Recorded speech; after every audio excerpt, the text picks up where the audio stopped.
Hello friends, welcome to YouTube Letstute and welcome to this new video of our podcast series Know Your Career.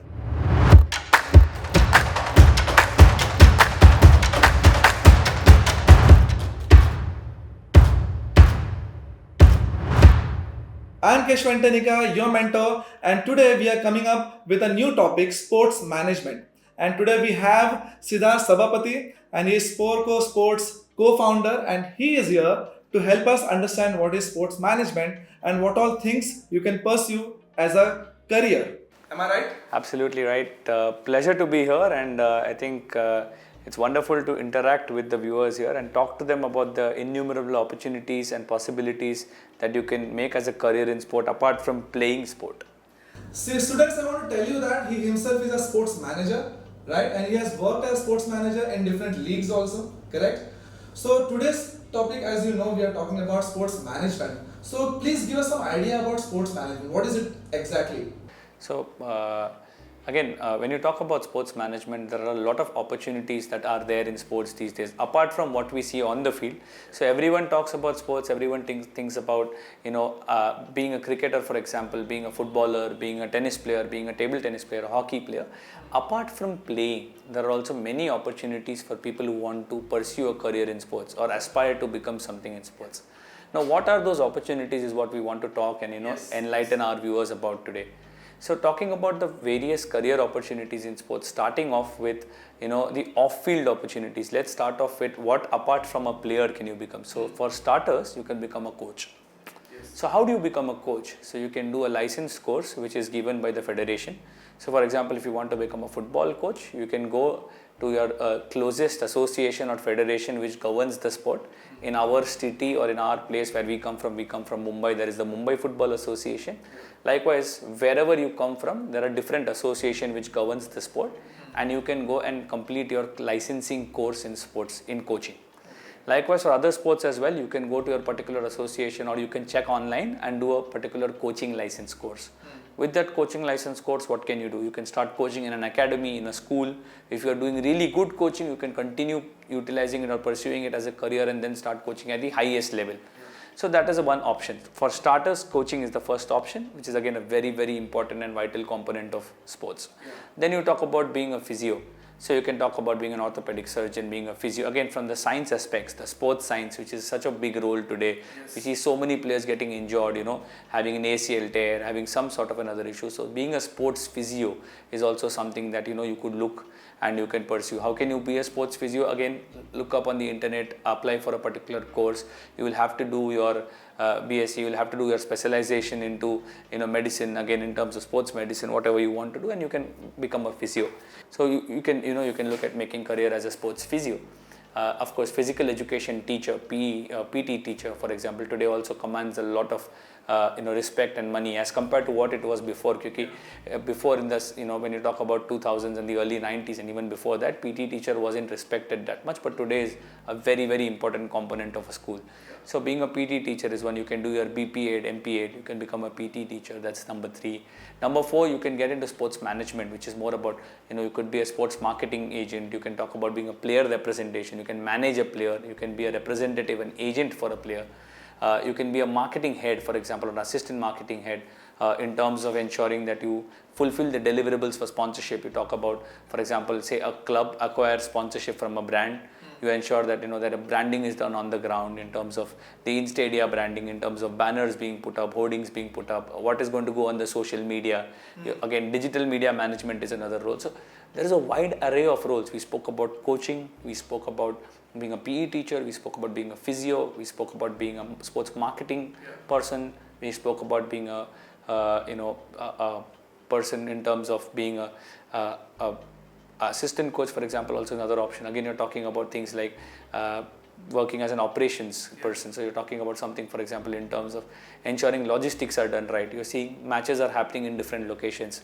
So you need to ensure that the right things are happening at the right time. One match is over, now let's focus on the other game. So for that, you have to ensure the tickets are booked, the traveling is taken care of, the hotels are booked, everything, the training venue is booked. So you've got to be very, very organized, very, very particular, very, very meticulous in the way you approach. So these are so many different roles in sports, and what happens is it doesn't really matter. There is this preconceived notion that you have to play sports to make a career in sports. Okay. It's not necessary. I mean, many of us we talk to, and always it's there that I've never played sports. I've always been watching sports. I'm passionate about sports. It's okay. You could still be a good manager. Yeah. And if you have played sports, it gives you a certain edge, yes. But even if you have not played sports, you could still be a good manager. So all in all, there are opportunities. There are a lot of avenues that have come up. It's far better than what it was 15-20 years ago. And today there is an opportunity for a young student to make a sustainable career in sports. Yes, you are saying correct, because when we were playing sports, we were only aiming for to play for the nation or to be selected in national team, but we never thought in this way that we can pursue career in this way also. So as a student, when I'm trying to think about the career in sports, so before that I need to figure out what all categories are there and what category I'm fitting into, and according to I need to figure out which course will help me go to that category. Right? That's what you are trying to say. So it can be BSc, it can be BCom, anything. If it can be MBA also. You can do a basic BMS, basic BAF, basic BCom, and still then you can do a specialization as well. Yeah. What I normally advise to students is, you should try doing an internship. Go to, Google is the best place. Search for sports management companies in and around you. Start interning there and start understanding what is actually that interests you. For example, if you think you're very good, behind the cameras, you are very good in terms of, clicking images or photography or something, maybe sports photography or sports broadcasting is something that interests you, then start interning there, start understanding whether you're able to cope up, whether it is up to what you expected, and then you can always do a course to kind of, facilitate growth in terms of a career option.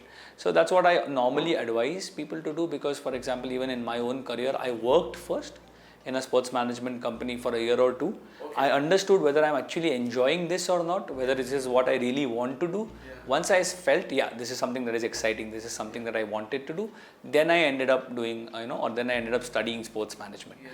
So particularly, normally I advise during doing BCom or BAF or BMS, when you're doing a graduation degree or even a BSc or a BA, it is important that you look for internship opportunities in and around you. In terms of, it could be a very small opportunity, it could even be an unpaid internship, it's okay. Yeah. What it helps you is to understand whether this is where I actually want to make a career in. Because as I said, Keshav, what we consider sports management to be, or what many consider sports management to be in terms of glamour, in terms of this, it's very different. Yeah. So it's very important for students who are actually attracted or interested to work in sports. They should first understand what actually genuinely interests them, and then do a small internship there, and then after that do a sports management course, and then they can do a specialization in what actually interests them. And you're right, in terms of an umbrella thing, it is an umbrella thing. There are many small fields inside of sports management, and each of it is important. Correct. So I wanted to ask, what sports you played? Me? So I played football primarily. You played football? Yeah. And any other sport? So I mean other sports, of course, played, but not played at a decent level. Football I played at the MFA, Mumbai Football Association level. Okay. More so, for example, I have always enjoyed watching sports. Okay. And I've been a passionate follower of most of the sports. So when I was very young, maybe for example when I was in say around 5 or 6 years, I used to probably rattle out every single name from every cricket team. We used to play in the World Cup, the Champions Trophy, even the smallest of the teams. So for example, if you're going to talk about a match between Kenya and Zimbabwe, the whole world, I would be among the few would be watching that in the 90s or in the 2000s. I know many people did. They had a good team at that time. So I mean, that's my passion for sports, and I always wanted to build something for sports in India, and that's where I went along. Okay. So as I said, playing, I couldn't make it at large as a career, obviously because of various other obstacles. Yes. But fortunately, I could work in sports, and I'm still working, and I'm still trying to build things in sports as I work. So as I know, you've been a sports manager for which league and which sport? Sure. So, as we discussed, I run my own company as well. So, primarily, I have my own football club in Mumbai. We play in different divisions of the Mumbai Football Association. We also have an academy. In terms of being a sports manager, or in terms of being someone who's handled a team at a national level franchise, I managed a team called Ahmedabad Defenders in the Prime Volleyball League, which was a league shown live on Sony, Sony 10-1 and 10-2. This year only, in the month of January. Unfortunately, we lost in the finals to Kolkata Thunderbolts. But that was the time when I realized, there are so many things that get into sports, and of course something I had realized previously, but this was the time I lived as a sports manager. Most of my work, to be honest, Keshav, is towards grassroots sports. That was something that I did at a national level or an international level, and that was a very different experience again. So again, both experiences matter for me, and both experiences are valuable for me. But when you talk about national sports or when you talk about international level sports, what is so different is, for example, obviously there is telecast involved. So with the way you present your team, right from the jersey, right from what kind of communication you want to put out on social media, when the teams are coming in, there's a flag in their hand, small minuscule things matter a lot. Because what at the end of the day is the brand image you create. When you talk about cricketers, right, when you talk about players who play the sport, when you talk about, say, an MS Dhoni, for example, he's someone who's calm, cool, composed. That is the image which the public knows of such a great player. And that is what is the image that is actually portrayed back on when he is leading a Chennai Super Kings, for example. It's always shown that, whenever, even if it's the last few overs and, if Dhoni is there, don't worry, Chennai have it in hand. There's always that confidence. This has been actually a trend in, recently started. Like, it was not when IPL started, it was not the case. But I think this field has grown so much that people are putting a lot of head into it. Because since last 2 to 3 IPL seasons, people are coming with innovative ideas of the ads. And they're portraying according to the character what the player is having. They're portraying that in the ads and connecting with the people emotionally, right? So this is also all the people who are doing these things. They are also under sports management only. Who are thinking. That's also sports marketing. Digital media. There are companies that are hired specifically to create brand value and image for a team. Now when you talk about, say, an RCB, right? It's hashtag play bold. That's what they play on. And when you have the players who play bold, for example, the players they purchased in the auctions, Chris Gale, who played for them, Virat Kohli, who's aggressive, who's always been playing bold. AB de Villiers, for example. All these players are bold. They're going to go for the huge hit. They're going to their expansion. They have that drive in them to hit the ball, and they're not defensive by nature. So what I want to say actually is, if you see, building a brand works and everyone is involved in it, and that's how teams are made. And it's great to see Indian franchises also going the same way. With hashtags, with a lot of planning. For example, I know of a club in football called Jamshedpur FC, and their hashtag is Jam Ke Khelo. It's basically a very good hashtag, and I really feel, even with the way they have their fans involved.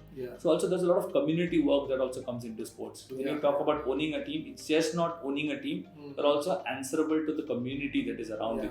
So when you talk about Mumbai Indians, right? When Mumbai Indians loses, the whole of Mumbai is unhappy. So what do you actually want to talk to Mumbai when Mumbai is losing? Don't worry, Mumbai, we want to come back. Mumbai spirit of coming back. We have that spirit. So all these things. This is done by sports marketing. Sports marketing or a digital media person, basically. Sports marketing more of finding sponsorships, taking care of brand deliverables. Ensuring things are taken care of. A digital media team is specifically hired, whose job is to create that sort of copy on the internet, and ensuring that they build that fan base.